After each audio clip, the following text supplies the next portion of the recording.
Hi guys, welcome to my channel. இன்றைக்கி நம்ம சேனலில் என்ன பார்க்க போகிறோம்னு பார்த்தீங்கன்னாக்கா, கோல்டு எப்படி வீட்டில் வந்து சரி கட்டுறது. அதுவும் மெயினாக குழந்தைங்களுக்கு வந்து பார்த்திங்கன்னா அடிக்கடி நம்மளுக்கு ஹாஸ்பிட்டலுக்கு வந்து அவங்களுக்கு கோல்டுக்கு கூட்டின்னு போய் மருந்து ஊற்றி பார்த்திங்கன்னா நம்மளுக்கு ஐயோ என்னடா இது கோல்டு வேறு ஆயிடுச்சே, கோல்டு ஆகாமல் பார்த்துக்கணும்னு சொல்லிட்டு நிறைய பேர் வந்து பார்ப்போம் இல்லையா.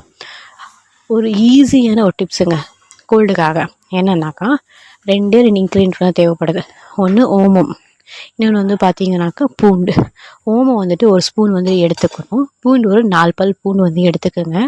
ஸ்டவ் பற்ற வச்சு குழம்பு கரண்டில் வந்து பார்த்தீங்கன்னாக்கா ஓமம் வந்துட்டு நீங்கள் போட்டு பூண்டு வந்து போட்டு லோ சிம்மில் வந்து வச்சு ஒரு 2லேருந்து ஒரு 3 நிமிஷம் மட்டும் வந்து பார்த்தீங்கன்னாக்கா நீங்கள் ஃப்ரை பண்ணிங்கனாக்கா ஓமம் கலர் வந்துட்டு கொஞ்சம் டார்க் கலராக வந்துட்டு மாறும்.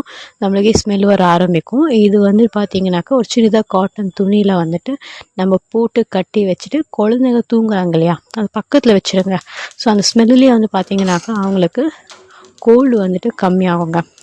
இந்த டிப்ஸ் வந்துட்டு ட்ரை பண்ணி பாருங்கள். கண்டிப்பாக மேஜிக் மாதிரி ஒர்க் ஆகுது. நான் இதை யூஸ் பண்ணி எனக்கு ஒர்க் ஆகியிருக்கு.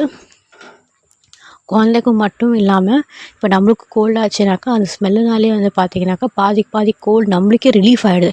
டக்குன்னு இன்ஸ்டண்ட்டாக ரிலீஃப் வந்துட்டு கொடுக்குது. அப்போ குழந்தைங்க வந்து பார்த்திங்கன்னா நல்லா வந்து கேட்குது. ட்ரை பண்ணிவிட்டு இது ஒர்க் ஆச்சா இல்லையான்னு சொல்லிட்டு மறுபடியும் கமெண்ட் செக்ஷனில் வந்து கமெண்ட் பண்ணுங்கள். Thank you guys.